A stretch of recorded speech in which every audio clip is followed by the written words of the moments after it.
Hello, I think we can start. Number keeps growing here, but now we have more stable. I think have more than 170 participants at this point. So I would like to welcome. This is edition webinar number 41, RedETSA webinar. And together we are today, we are so glad that we are having this joint webinar between PAHO, RedETSA, and the Health Technology Assessment International. I will start in English and then I'll switch in Spanish in a moment. And the reason we're so glad and so happy with this it's a joint webinar is for a few reasons, and what maybe the main reason is that we have a history of collaboration with Health Technology Assessment International. I will mention in a few moments, but I would like to give you a very good news that happened just a few days ago, and it's that PAHO, as RedETSA Secretariat and Health Technology Assessment International, has just a few days ago signed a memorandum of understanding between both institutions, organizations. So our director, Dr. Jarbas Barbosa, and HTAi President Rabia Suko, which is with us today, officially signed the MOU between PAHO, representing RedETSA Secretariat, and Health Technology Assessment International. This is it's really very important moment for us, and now we are going to start now formally a collaboration with a series of activities, and this is just the first one, this joint webinar. Okay, I'll switch into Spanish now to make other comments, but I just would like to start because Rabia is here, and just to mention, Rabia, how happy I am personally, and I know all my team, because it's very important for our organization, for our network. So thank you for all your efforts, and I know your team is here as well, and all of the Health Technology Assessment International members as well. Many are here today. And our RedETSA members, now we have almost 200 participants connected. We are really excited about this collaboration. I'll switch into Spanish now. Colleagues, RedETSA members, HTAi members, and other participants at this webinar. Another reason for which we are also so excited about this collaboration between RedETSA and HTAi is something that many of you will remember. I was directly involved and personally involved in this activity. For me, the signature of this MOU has a very special symbolic meaning.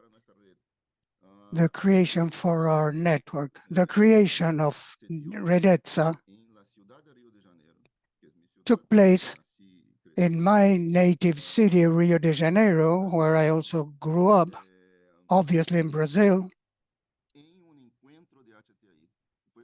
This happened at a HTAi meeting in 2011, the first one in Latin America of HTAi, and we conducted the meeting that launched RedETSA, June 2011, in Rio de Janeiro during an HTAi meeting. So the origins of RedETSA are also part of HTAi's history. So for us, all of this has a very special meaning. As I said at the beginning, this MOU will also pave the way to a formal collaboration now, and some activities. I will mention this very quickly because we have very special presenters today to address a very important topic, the patient involving in HTA process. We have experts, and then Rabia will introduce the presenters together with Vanya, who will moderate jointly the session. But very quickly, I would like to address some very important topics. First of all, we will have two very important meetings in the region. In addition, obviously, to HTAi's global meeting that will take place in June of this year in Spain. But RedETSA is composed by Dominican Republic. Colleagues from the Dominican Republic are here. And in November 6 to 8 of this year, we will have our RedETSA meeting where surely HTAi will be a partner and will participate very actively at that meeting. And HTAi is organizing its regional meeting. I'm sure they already mentioned it. This will take place in August, and in that case, RedETSA and PAHO will have a very important participation in Colombia. And so we have two very important meetings in the region, and a very special challenge next year because we will have our global HTAi meeting, again in the region of the Americas, in Argentina specifically, in 2025. So next year we will have a new meeting of HTAi in Latin America, and there will be also a very active participation of PAHO and RedETSA members at that meeting. And we want to congratulate HTAi for this decision to meet again in Latin America next year. I will stop here. I would also bring the greetings of our director, Judith Rios, director of the new Innovation and Access to Medicines and Health Technologies Department of PAHO. She asked me to convey her greetings to all participants, HTAi, RedETSA, and we are very excited with this new PAHO department and this collaboration, which has always existed, but now it has become a formal collaboration with many possibilities in the near future to continue with our collaboration. Thank you very much for your participation. I now give the floor to Rania. For this possibility of this joint activity, and I see many possibilities of collaboration. I mentioned some of them, and the floor is yours. Thank you for your participation, all of the Health Technology Assessment International members.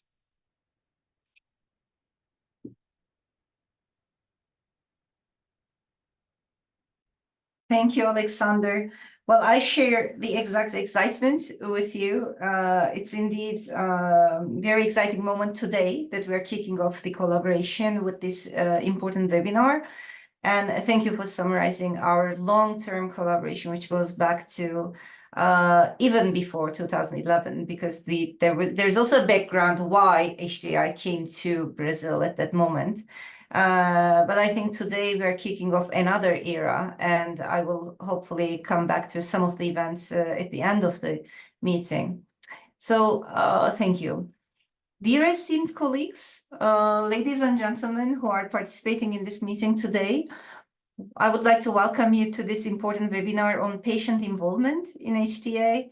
My name is Rabia Suja, and I'm the president of Health Technology Assessment International, HTAi. HTAi is the International Society for Promotion and Use of HTA. We provide a multidisciplinary space to exchange knowledge, share best practices, and contribute to advancing HTA methodologies globally. Our mission is to foster communication, collaboration, and education in the field of HTA. We provide a platform for professionals from various disciplines to exchange knowledge, share best practices, and contribute to advancing HTA methodologies. This webinar is a prime example of the collaboration that HTAi strives to foster. We are delighted to partner with the PAHO, RedETSA, and happy to have a memorandum of understanding in between two organizations. We believe HTAi's collaboration with PAHO, as Secretariat of RedETSA, will help further the HTA initiatives in the region, as well as flourish new initiatives as well. As a first activity, after we have signed the MOU, we bring together today this timely discussion. Patient involvement is an essential element of effective HTA. Patients bring a unique perspective to the table, grounded in their lived experiences with healthcare technologies. Their insights can help HTA bodies to make more informed decisions about the value of new technologies, ensuring that they meet the needs and priorities of the patients they are intended to serve. This collaborative webinar is a significant step forward in promoting patient involvement in HTA.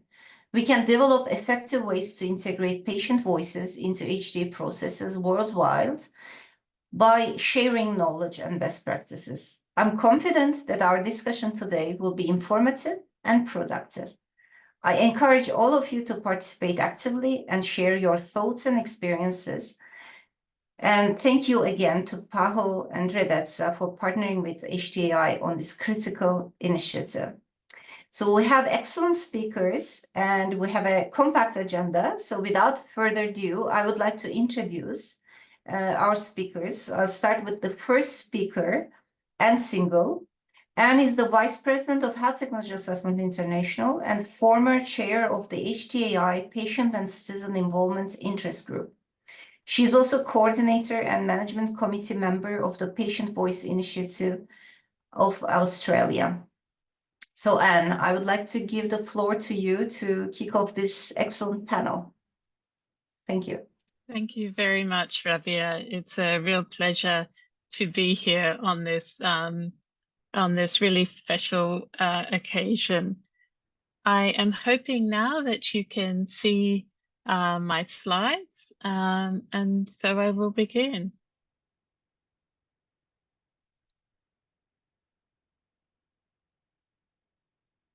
So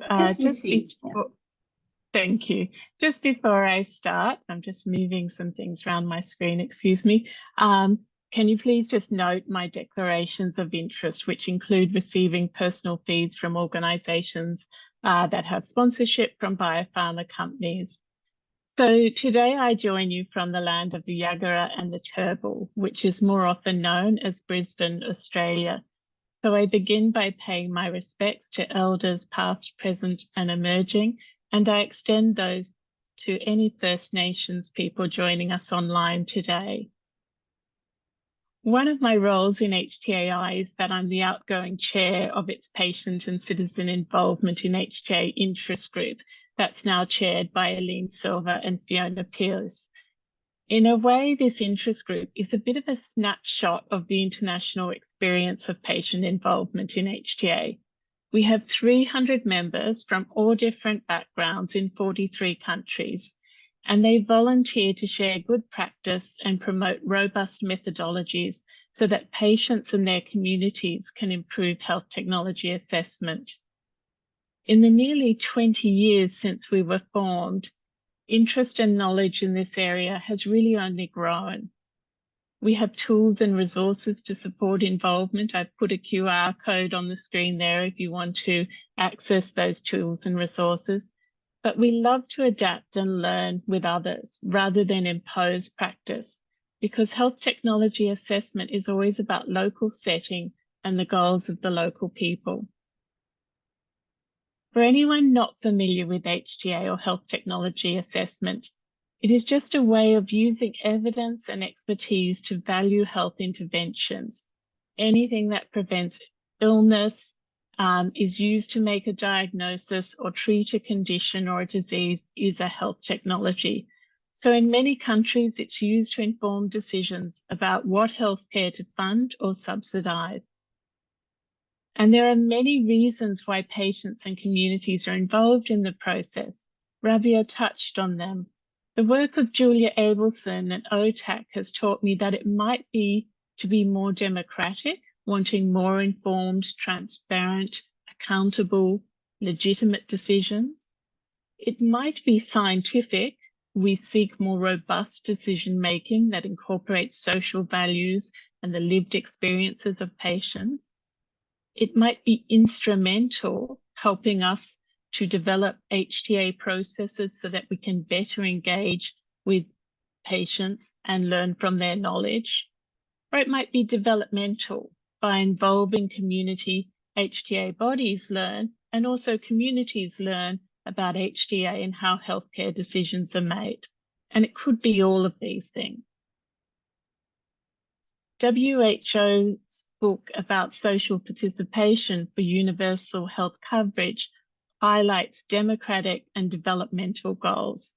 It says our crucial but challenging aspect of strengthening governance is systematically bringing in people's voices into policy and decision-making. And it goes on to say that for people's views to be aired and heard requires an environment where people feel empowered to speak their voice. Doing so gives populations agency over their own health and lives, and it's a key step in fulfilling the human right to health. And the international definition of HTA recognizes the value of healthcare may depend on your perspective. So, for example, when we ask questions to determine the value of, say, a medicines, the questions we ask may vary a little according to our perspective. So, for example, a patient may have different questions to their clinician, and their clinician may have different questions to a health researcher, and so on. But these different questions mean we seek different sorts of evidence and hold differing perspectives of value. Our patient communities teach us what matters most to them. Closely connected to this is the key rationale and value in patient involvement in HTA: relevance. Patients have unique knowledge, perspectives, and experiences that contribute essential evidence to HTA. And more than 20 years of research and involving patients in health technology assessment has shown us that patients contribute a wealth of useful information not usually found in the traditional evidence. It's things like outcomes that matter most, when something that isn't clinically significant is life-changing, like what it is that you can do in a 6-minute walk test, whether comparators are appropriate, real insights that illuminate what the quality of life and trade-offs are for patients. What are the daily realities? How do they trade benefits and side effects? What is the burden of treatment? What are their experiences of treatment? What are the unmet needs? They show us local variations in service provision to help us plan and the consequences of starting and stopping rules. They also illuminate those non-health benefits and risks and provide insights into issues of recovery progress and health sustainability. While approaches to involvement have varied around the world, two distinct but complementary approaches have emerged. Sophie Staniszewska and Sophie Verco are the authorities on patient-based evidence, which is patients' needs, preferences, and experiences using robust scientific methods. It's evidence that can be appraised, critically assessed, and peer-reviewed, can be co-designed with patients, and it can answer a variety of health policy questions. And it's always clear about its limitations and biases. And the other approach is participation or engagement. And it can be really responsive and dynamic and have people being involved before, during, or after HTA processes or anywhere in the HTA body. It brings the insights from individuals and organizations. And because the people involved are local, it's really strong on that local context. And its quality comes down to the authenticity, the lived experience of the people involved, and the diversity of people who get involved. And we often see it through written submissions and the appointment of committee members.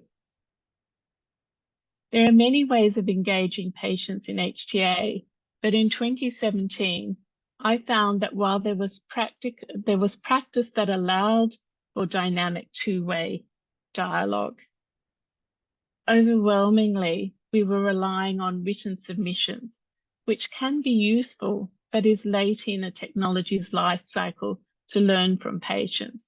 And it limits who can get involved and often comes with no dialogue or potential for capacity building. But we're noticing that this is really changing around the world. We are seeing increasing involvement of patients back at research and development, also coming through at regulation, and then after the most common HTA, where we get to post-market review. And in work led by Hervé Nabaré, we saw evidence of growth in participation in HTA organizations, with patients shaping HTA processes and governance. And we're seeing patients and their communities moving from being just input in an individual HTA to collaborating to define an early access process in France, guiding the approach for each HTA engagement and the follow-up to measure impact in Wales, co-designing a new approach to earlier and better involvement in Australia, and identifying topics of most importance in the Philippines. And while Sweden continues to integrate patient-based evidence like good qualitative research in HTA, I regret that they remain just one of a handful of countries really driving this valuable way of knowing patients' needs, preferences, and experiences. Finally, the findings of a recent major study in Europe highlighted challenges that really seem to resonate around the world. Thanks, Ravia, just finishing. People need a lot of support to be well prepared for giving input, and I would add support for their well-being. Often the details of the HTA are not known to patients. General awareness about among patient organizations can be quite low, and it's even harder in communities. Guidance for assessors on how to conduct and use patient stakeholder involvement is too general and leads to high variability. So those findings remind me that the rationale for patient and community involvement in HTA is strong, but it is not easy, and there's a lot of value in working and learning together to realize our goals in ways that work for our communities. So thank you for joining this webinar today.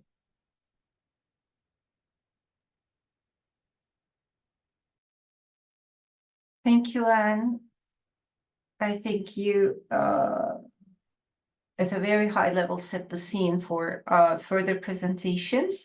Just a reminder for the audience, we will have a Q&A, questions and answers section at the end of the presentation. So whenever you have questions, either note it for asking them later, or you may start using the Q&A box. So you may start writing your questions, both in Spanish and English. Questions are welcome. Thank you. And now I would like to introduce our next speaker, Ana Toledo Chavarri. Ana is Patient Engagement Coordinator of the Evaluation Unit in the Canary Islands Health Service and of the Patient Engagement Interest Group of the Spanish Network of Agencies for Assessing National Health System Technologies and Performance, which is called RedETSA. So, Ana, thank you for joining us, and the floor is yours. Thank you very much.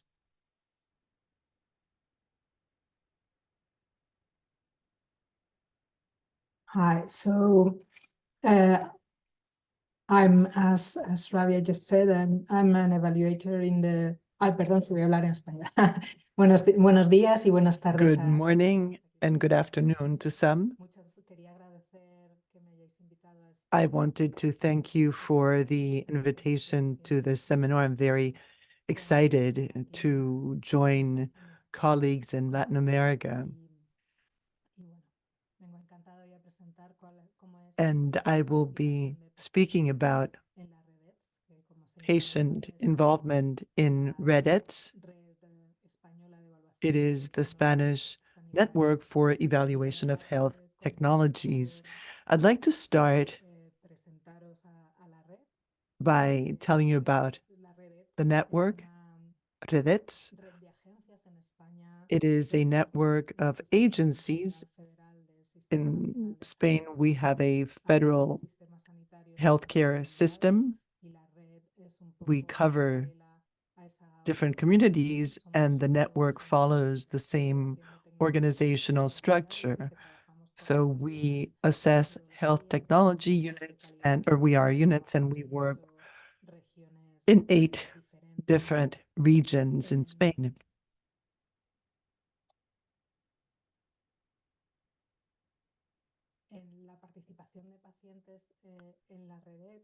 Patient involvement in REDS began when the network was established in 2012. But even before that, we had been working for a number of years on this, and many activities were organized, and also health technology assessment products were developed with patient involvement.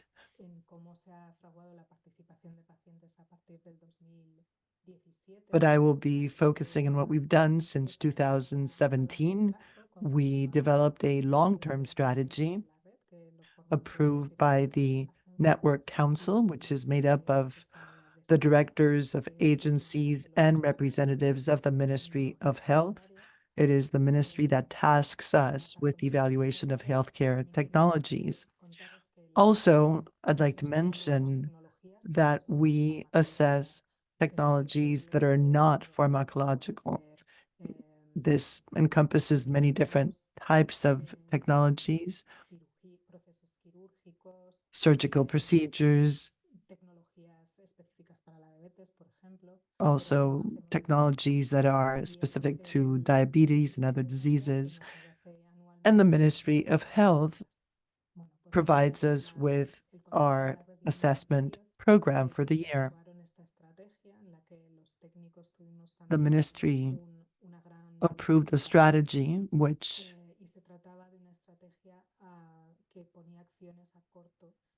includes short, medium, and long-term actions, and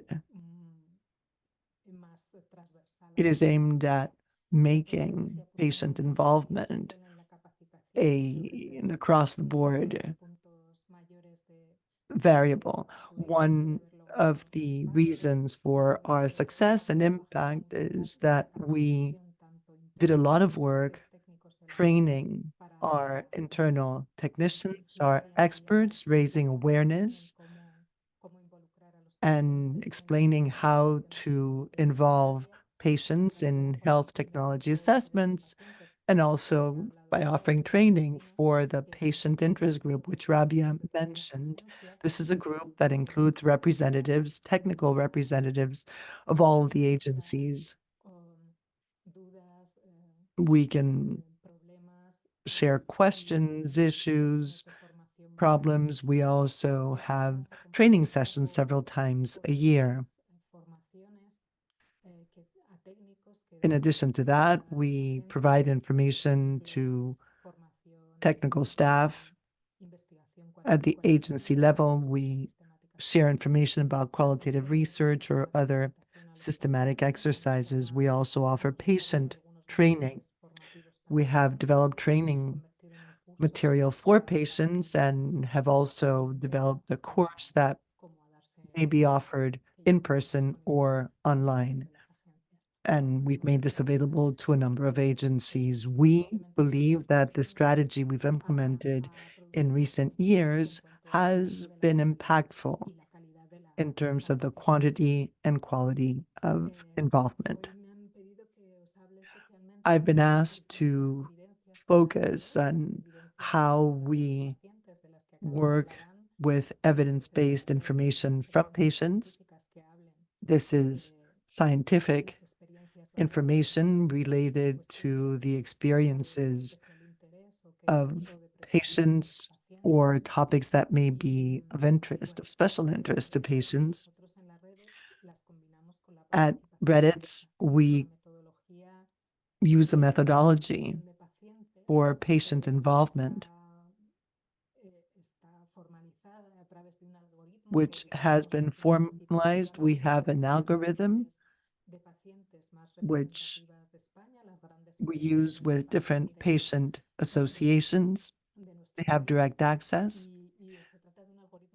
And it's an algorithm which is used for decision-making purposes in health technology assessment studies.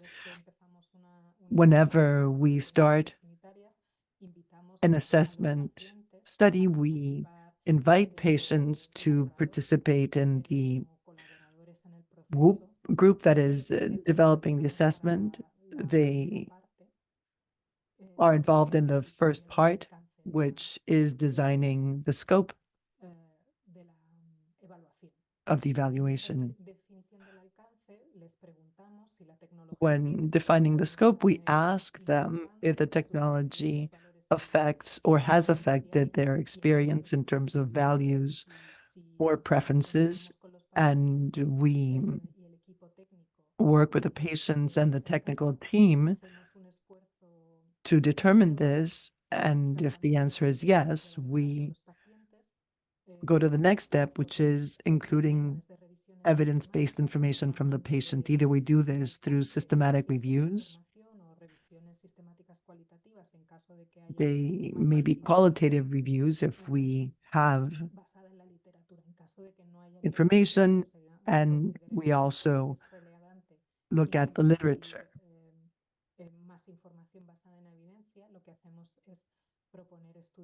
We also promote or propose additional studies, primary studies. These are qualitative studies. They're based on focus groups or in-depth interviews.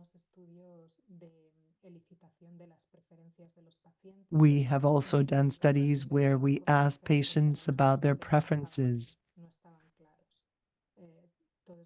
if the original information is unclear.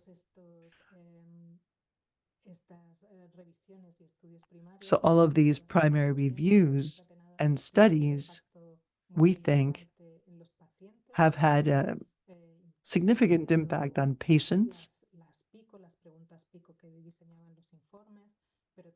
The information has been used to design survey questions. They've also provided information about social, ethical, and organizational aspects related to health technologies. I also wanted to mention that another one of the elements we are now introducing in RedETSA is the systematic evaluation of patient involvement. And there are two things that interest us. So there's a twofold objective. We want to make certain that throughout the network, and we do have information about the patient interest group, we know what our members do, but we think that it's also important to have more transparent and systematic information about the entire network. And we want to add a second objective to these evaluations. We want to know what we can do better, what can be improved. We know that the training process we've had in recent years has been constructive, and we believe that it's important to continue to work on assessing patient involvement. We do believe that it's an area where a lot of work is happening both inside and outside the organization, and we don't want to miss out on the opportunity to use that information to make greater progress and to improve our processes. To conclude, I'd like to say that we are very happy to collaborate with Latin America. We have been working with RedETSA already. We have been part of the campaigns they've organized, and last year, the health technology assessment group from Madrid worked with an activity called Interconecta, where we offer training to technical staff from some organizations in Latin America, especially Colombia. So we're pleased to work with you and hope to do more work in the future. That's all for now, and thank you very much. Thank you for that excellent presentation, Anna. RedETSA and RedETSA can work together on seminars and other activities. Thank you. Just, I'd like to mention that we have interpretation for English and Spanish. We have 2 different channels. Also, this webinar is being recorded, so it will be posted on the RedETSA website and also on PAHO's YouTube page. After the presentations, we'll have time for questions and answers. Please click on the Q&A and share your questions. If you speak Portuguese, you can also ask your questions in Portuguese, and we will translate them. Our next presentation will be by Andrea Brigida of Brazil.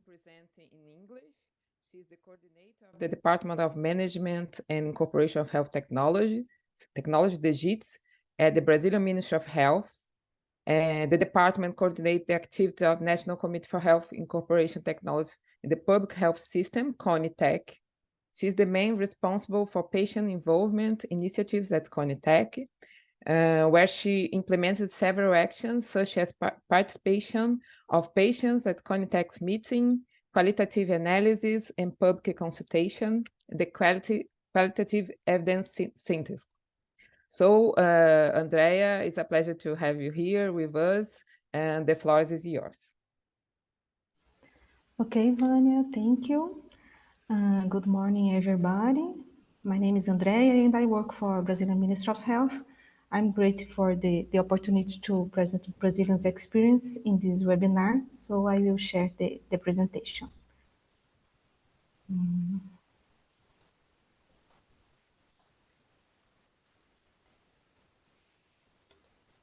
Okay. I'm going to present some aspects related to patient and public involvement in HTA and the CONITEC Brazil experience. CONITEC, the National Committee for Health Technology Incorporation, advises the Brazilian Ministry of Health in decisions related to the incorporation, exclusion, or change of medicines, products, and procedures in the unified health system, our Brazilian public health system. CONITEC is also responsible for advising the Ministry of Health on the development of clinical guidelines. This is the structure. CONITEC has 3 thematic committees responsible for issuing reports and recommendations for medicines, products and procedures, and clinical guidelines. Its executive secretariat, it's the HTAs, the Department of Management and Incorporation of Technologies in Health. Its executive secretariat and the HTAs is responsible for managing and coordinating the Commission's activities, as well as preparing technical reports on the evaluated technology, considering scientific evidence, economic evaluation, and the impact of incorporating the technology into SUS. So, since 2012, CONITEC has held 145 meetings and received more than 1,000 demands. And the majority of demands are for the incorporation of medicines. And the structure, patient and public involvement, PPI, is a core element of the HTA process. So since its creation in 2011, CONITEC has promoted initiatives to include stakeholders in HTA for the Brazilian public health system. So according to the law, since his creation, CONITEC has public consultations and hearing consultations.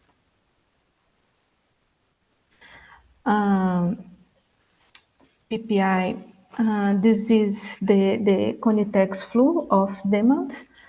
So CONITEC has some tools for PPI, such as the patient perspective. It happens in the initial recommendation after the presentation of the topic. So the patient perspective, the patients are invited to share their experience with the technology, with their health condition, and its impact on their quality of life. It started in December 2020, and participants can be patients, families, patient caregiver, and patient association representative. So firstly, we open a public call on the Conitec's website. After that, we have the selection of subscribers. They can choose two of them to be the representative and the substitute, or our team do a randomly choose. If we don't have subscribers in public call, our team do an active search. So we send emails, chat with managers in Ministry of Health, patients associations, specialists, medical society, and social movements. And afterwards, we have held preparatory meetings with the representative and substitute. We explain what Conitec is, how it works, how does the space patient perspective works. People are in doubt about how to contribute in this space, so we encourage people to talk about which aspects about the experience with health condition could be reported to the committee members, what benefits the technology brought to their quality of life, as well as what difficulties they had in using the technology, such as adverse events, and even sex. Also, how did the person obtain the technology, and if they had impacts on the family budget. So we have a good dialogue before the Conitex meeting. And after, they have the patient participation in the Conitex meeting. So since 2020, the patient perspective has had almost 200 public calls, almost 5,000 subscribers, and 118 participations. Other tool for patient and public engagement is the public consultation. The theme is available for 20 days. So public consultations are made available on the public contributions for all HTA demands. These contributions must be placed in the electronic form. It's a single form to receive technical, scientific, and experience or opinion available on the Conitec website. They received almost 100 public consultations and more than 400,000 contributions. And this is our report for the society. So to better inform the respondents of the public consultation, and since 2015, a plain language version of the technical report has been made available to the public during the public consultations for each HTA topic. We did 445 reports. And qualitative analysis of public consultations, qualitative analysis of experience and opinion contributions. So the contents of the public consultations are analyzed and presented to committee's members before the final recommendation. So we do a qualitative analysis of these contributions. We started in 2021, and we did 65 qualitative analysis. The Conitec, we understand that qualitative perspective is an important element of HTA process. So in this sense, qualitative analysis of public consultation documents started. and we have more than 60 analyses. Other tool for the patient, after the final recommendation, we have the public hearing. It's I will talk about after. We have some guests at CONITEC's meetings, the consuls of the Public Prosecutor's Office, the Public Defender's Office, and the Judiciary are invited to participate to the meeting. With the right to speak, but without the right to vote. Professional health experts are also invited, and pharmaceutical industry and medical societies, when demanding technologies, are also invited to participate. About the public hearing, it occurs at the request of the secretary to collect more subsidies in addition to those presented in the CONITEC recommendation report before the decision making. We did 9 public hearings. About the qualitative evidence synthesis, we have been developed since 2022 with a pilot. The syntheses were published in order to inform HTA and clinical guidelines development. These initiatives, although not directly focused on PPI, but increase the considerations of the perspectives of patients, family members, and caregivers in the HTA process. So we have 6 syntheses concluded. We have a database, a register of patients, specialists, and SUS managers. This database was created with the aim of creating a database and establishing a network with the stakeholders. This is the website, the CONITEC's website. So, thank you very much. Thank you, Andrea. Muito obrigado. Vamos agora à próxima apresentação. Thank you, Andrea. We'll be moving to the next presentation by Manuel Donato. He is from CONITEC. He is the Executive Director of the National Commission for the Evaluation of Health Technologies and Clinical Excellence, known as CONITEC, in the Ministry of Health of Argentina. He is a pharmacist from the National University del Sur, a specialist in hospital pharmacy, and has a master's in clinical effectiveness from the University of Buenos Aires. It's a pleasure to have you with us, Manuel. You have the floor. Thank you very much for that introduction. Can you see my presentation? Thank you very much for the invitation to join this very important panel. We are grateful for the opportunity to come and share information about our experience and tell you about what CONITEC does in Argentina as far as involving patients in health tech assessments.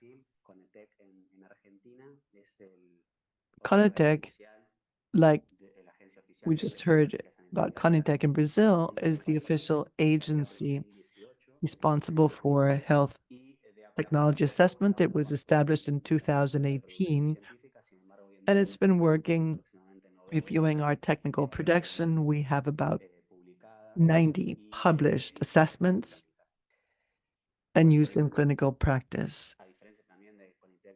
Contrary to CONITEC in Brazil, which works with the public healthcare system, we cover the entire healthcare system, including all the subsectors, social security, private healthcare providers, and also public healthcare facilities. Our assessments are binding for the latter. If you would like to look at this annex, you can click on the link. we have a patient involving guide, and it's available.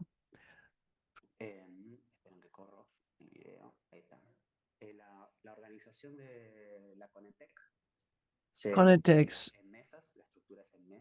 is organized in working groups. We have 6 different working groups coordinated by the executive department. In bold, I've highlighted the areas that do have patient or patient representative involvement. All participants work ad honorem and they're nominated by their institutions. There are no individual nominations. We also have patient representatives who are elected. They may be participating as individuals or as group representatives. I will be explaining how this works. There are many acronyms you may be unfamiliar with, but all of these are institutions that finance the 3 subsystems. And they may also be healthcare representative associations, professional associations, regulatory bodies, and all the sources of financing for the healthcare system. In addition, there are patient representatives that are appointed to the commission formally. There's also a working group of researchers responsible for making recommendations. Patients have a voice and vote in the technical working group. There's also a prioritization working group, which I will explain later. There's a transparency group, which includes the patient advocate representatives, and they ensure transparency for the process. And there's also a researchers working group, and they are the ones who conduct the assessments.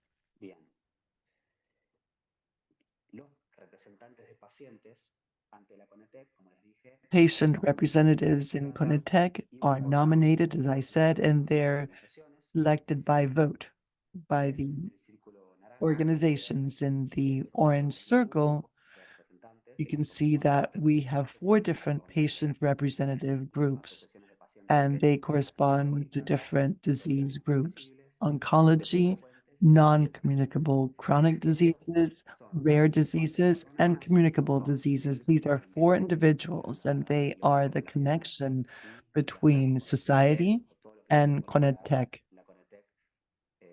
And the work CONITEC does using patient perspective. So they are in contact with expert patients, also individuals, other patient representatives, patient advocates as well.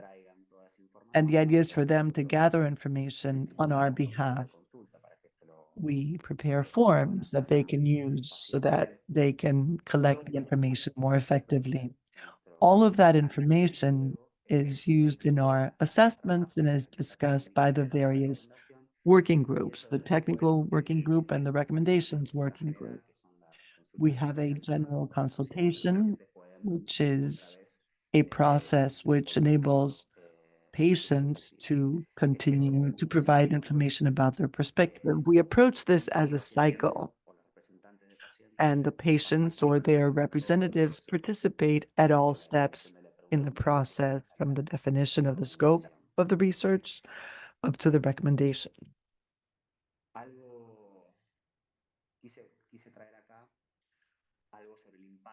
I wanted to show you how patient or what patient involvement does, what its impact is. This may be one of the few cases in the world where patients are members of the technical working group.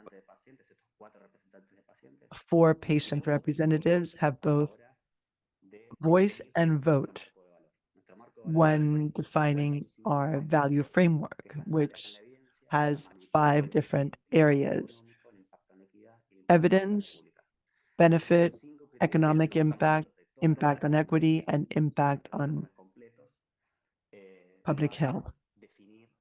So these are the aspects we use to determine the value of a technology. Patient representatives are not only present and have a voice at the discussion groups where they can offer their perspective, they can also bring in expert patients for a specific technology or product so they can provide their input. In addition to that, they have voice and vote.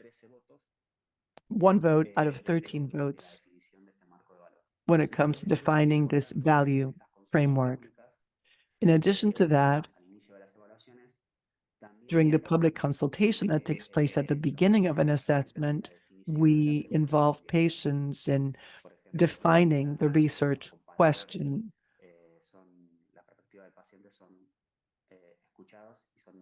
So patient perspective is always considered and included in our assessment. And another important element is impact on equity. Our healthcare system is segmented and fragmented, and there's very little information about inequality and also its effect on access to technology. So we need to hear from patients and their caregivers to know whether they have experienced the impact of inequality, if there's anything a technology can do to either close or widen existing gaps. And the recommendation working group includes sources of financing. They make decisions regarding coverage. Patients do have a voice in that group, and they are part of the discussion process with the different sources of financing of healthcare in Argentina. We have found this to be quite successful. It's been beneficial for Conitec's recommendations. Another impact I can show you is public consultations that have been carried out to define the research question and to appeal any Conitec recommendation. I didn't say before, but our reports are very comprehensive and ultra quick. Patients participate in these reports. What I show this is up to the beginning of 2023 with the first comprehensive Conitec reports, and at the left you see the web where patients can access and see the public consultations or citizen participation. And out of those 38 reports, we had an ample response, and 371 patients or individual caregivers, which bolstered the analysis, and all patient voices were taken into account when voting for the recommendations. Finally, something that we still have to work on within Conitec, we have a technology prioritization process. There are 2 ways in which Conitec in Argentina can propose technologies. One is a direct way through the health authorities that can prioritize a given health problem or technology for our assessment.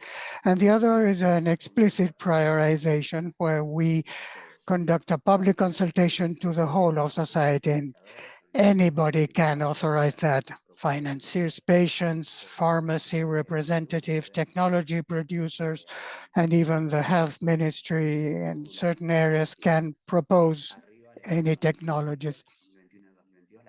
In 2020, you see we received 124 nominations or applications, and on the right, the inner ring represents 2020, and they're moving to the outward part of the circle, 2023.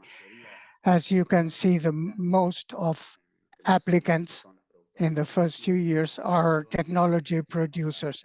But in 2023, also government agencies and financiers also participated. The red arrow pointing to the blue part is the composition of patients that have proposed technologies, which represent about 15% of total proposals for 2020. This is currently a gap that we would like to close. We need to enhance our prioritization communications to have more patient proposals or submissions and to learn about the problems of people with regard to health technologies. This is a quick presentation.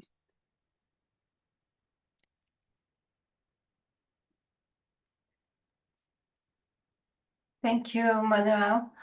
I'll move on to our next and final speaker, but meanwhile, I also want to remind you that we have Q&A box at the bottom of your screen. So feel free to continue writing your questions. And I see we also already received questions. So I encourage speakers to start responding the questions there. We may not have enough time to respond to all the questions. So please start also using the Q&A actively to respond to the questions. So our next speaker will be Eva Maria Ruiz de Castilla. She's the founder and director of Latin America Patients Academy. Eva Maria has more than 20 years of experience providing strategic leadership, development, and global health policy analysis and implementation. Floor is yours, Eva Maria. Thank you very much, Rabia. It's a pleasure to be here, and thank you. I'm very, very happy to be here with you and talking a little bit about the patient involvement in HTA. I'll switch into Spanish. Muchísimas gracias. Es un privilegio para mí estar con ustedes esta mañana. Thank you. It's a privilege to be here today because address this topic with such important speakers is very exciting, and this reflects an enormous interest of what goes on in the region and the evolution of this topic in the region lately. We have been talking for a very long time about patient involvement, and there has already been a lot of work with greater scope in participation, as Manuel has just said, and also the speakers who spoke before Manuel. There are nice examples of what's taking place, and we are at an important moment to improve participation. My disclaimer before my presentation, the opinions expressed in these presentations are my own and do not reflect the view of HTAi, PAHO, WHO, or RedETSA. I am talking on a personal basis. I wanted to start by addressing this topic and say that it's crucial to acknowledge the diversity of groups within the participation. It's not the same thing to talk about one country or another, because there are different participation and involvement processes that vary widely between countries. Some models can be quote unquote tropicalized, but others have to be adjusted to the interest of all actors. These initiatives exist. There are many such initiatives.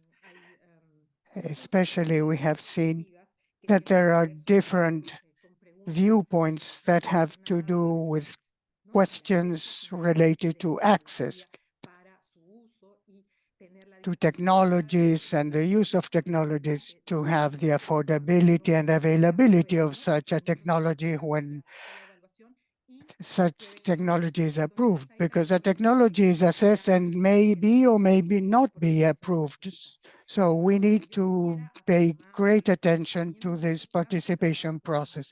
Now, having worked so much in the area of capacity building, training from LAPA, with more than 300 groups in the region, we have talked a lot about the ETS, the HTA process, and patients want to participate in this working group. They just simply don't want to be there just to sit. They want to really participate. And so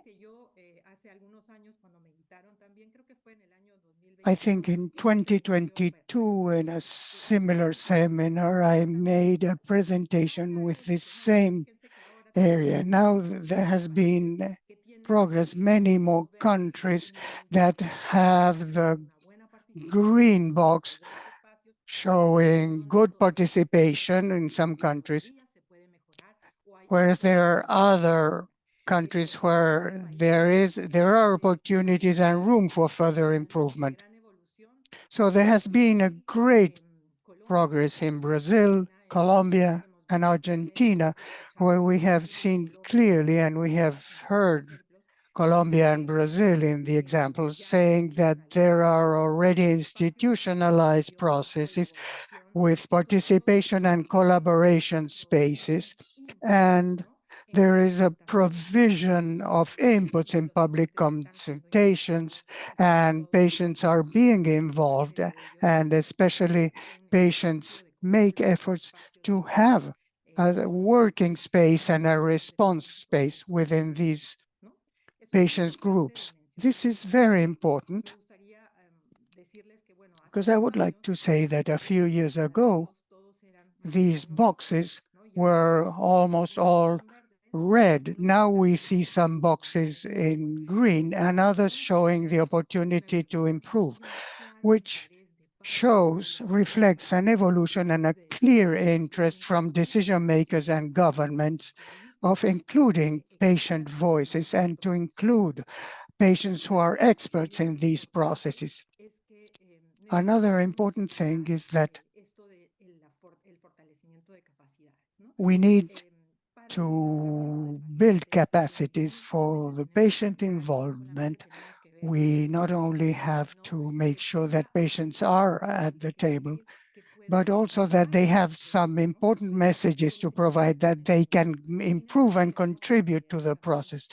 But we can also have to consider that in Latin America, more than 90% of organizations working with patients are focused on the support to community, and only 10% are working on policy improvement or public policies. And there are different approaches, a lot of diversity in patient participation approaches, which in some cases makes it difficult to evolve toward participation and the approval and interest in involving patients.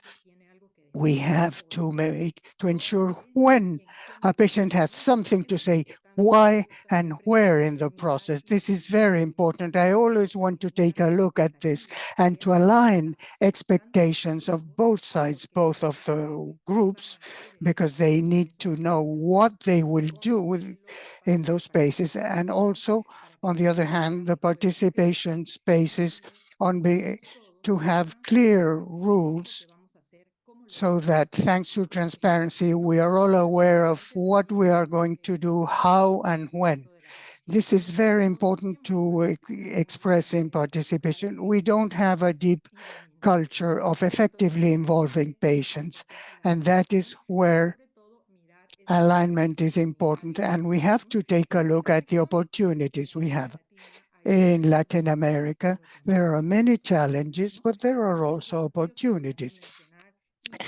Among the challenges, I know that we repeat this, but challenges are also an opportunity to improve. And here, I want to say that we have very diverse systems, a very unequal development in health models. We have limited resources. There are cultural factors that have a strong influence in patient participation, and we have to take a look at the challenge mentioned by Manuel, that patients are elected democratically, they themselves choose their own representatives. But in some countries, there is a challenge because these patients can be supported and validated by those who vote for them in the future.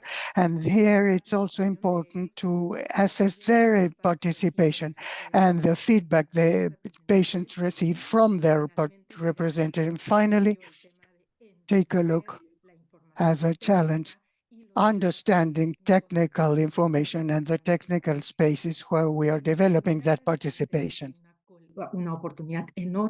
There is a huge opportunity for collaboration among all stakeholders, and I mean all those who work with patients, caregivers, clinicians, government agencies. There's an opportunity to share information about health literacy.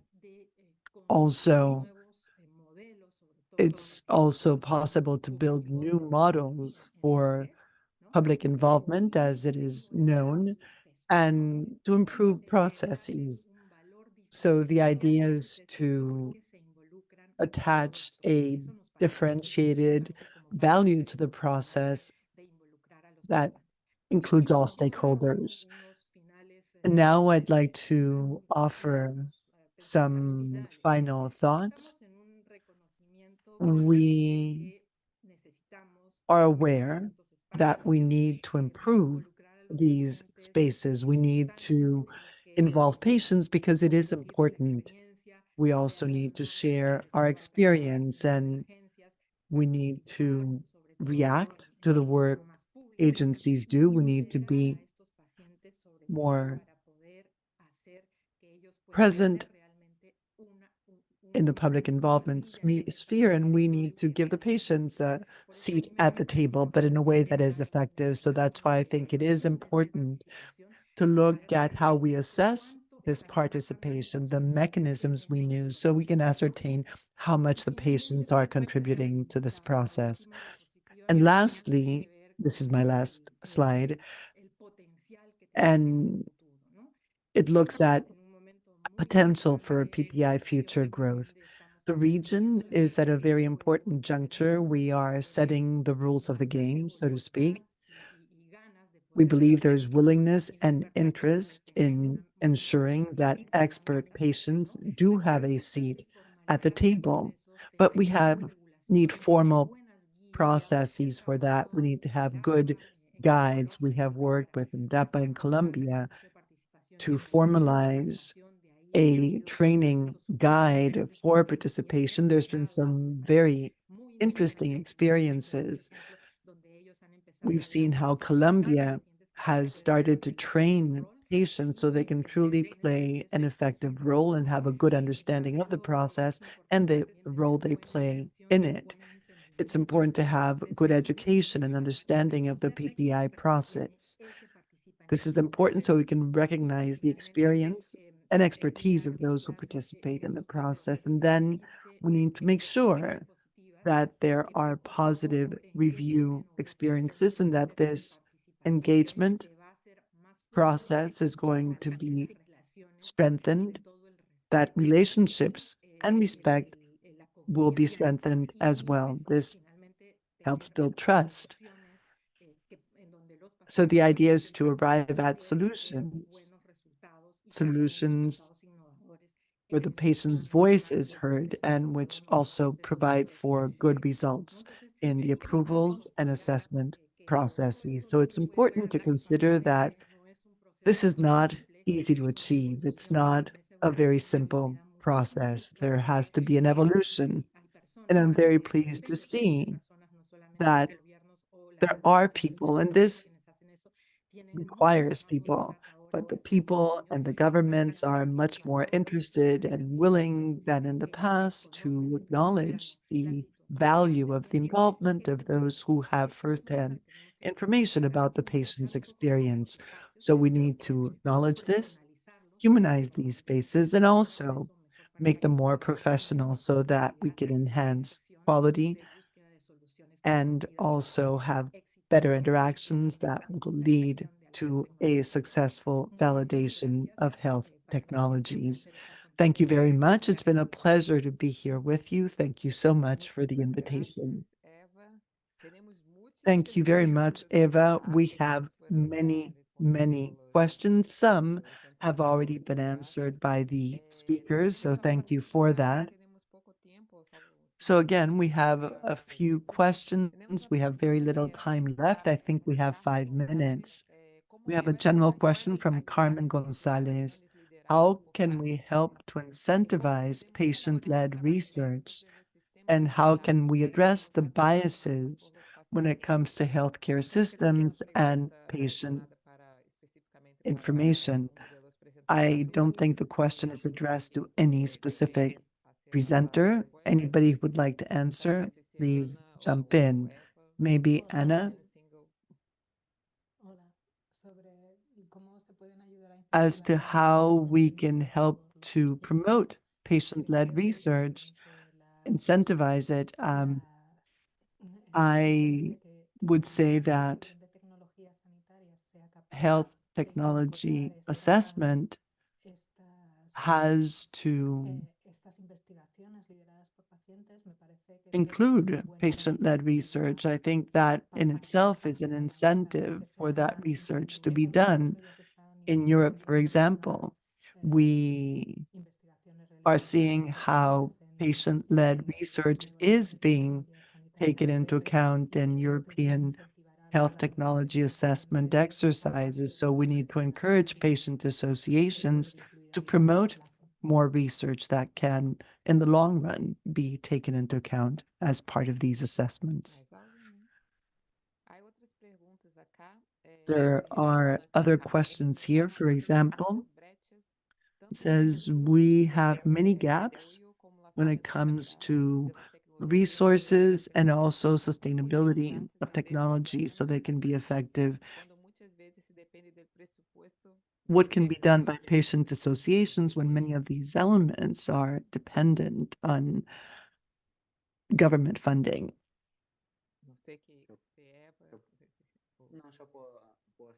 I'd like to speak to that. How can patient associations help us as researchers? What we most need is data. We need information. And patient associations are the ones who have all of the information we need. We have often turned to them. And it's not just a purely financial dimension. We look at the social impact on technologies. We look at factors like equity, and patient associations can help us a great deal with that information about the inequalities there is, not just in countries in Latin America, but also within countries. I think that defining those inequalities would be very useful for us. Thank you, Manuel. I have a question. I don't know if Ravia has questions too. I believe that, as Eva said, Latin America has developed patient involvement. It's made strides in that area, and yet there's still many challenges and opportunities. So I would like to have Andrea and Manuel tell us about the main challenges and opportunities they have encountered in Brazil or are encountering in Brazil and Argentina. I will start. In Brazil, we would like to make the involvement and engagement in Conitex activities more plural and inclusive. So we wish to expand the engagement in HTA, especially with social movements like indigenous people, Black people, women, rural population, and we wish to increase the dialogue with health managers too, like federative units and municipal, and to discuss related to the inclusion of health technologies into SUS, into our public health system.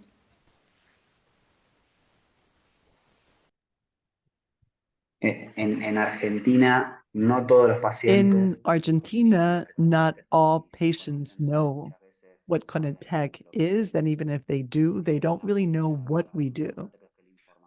So I think one important gap has to do with information. Last year, we designed a course, which we have not yet launched. We will be publishing it this year. And the idea is to provide information for patients. We believe that this will help them to understand us, what we do, what we're after, and this may lead to a more effective involvement on their side. I believe that is one of the most significant gaps or challenges we face, and given the resources we have, it's hard to address it. We're interested, but hope that in the coming years, we will see an increase in patient involvement. There's something I'd like to add on that point, and it's about strengthening capacity. I think the region still faces huge gaps when it comes to capacity building, and those who want to participate in these areas. I don't think we have a level playing field. I think not everybody has the same information. So that's where what Manuel said comes in, and also what others have said, we need to have a model that brings in patients and helps them to understand their role better. That is not something that is well established. So it's important for patients to understand that their input can be a valid part of the process. So I'm very anxious or very interested, Manuel, to see how your training course works and maybe finding similar ways to make sure that patients as consumers can play an effective role in the process and can make valid contributions. Thank you. I'd like to know if the speakers would like to offer us some final remarks, and then we'll go back to Rabia, who's going to wrap up the session. I do want to congratulate everyone. We've received many messages about the seminar. We're going to have another seminar on the 17th, which is on the assessment of digital technologies. We will be working in collaboration with the Spanish network, DTS. So if you'd like to offer some final remarks, then we'll go to Rabia and she will wrap up this webinar.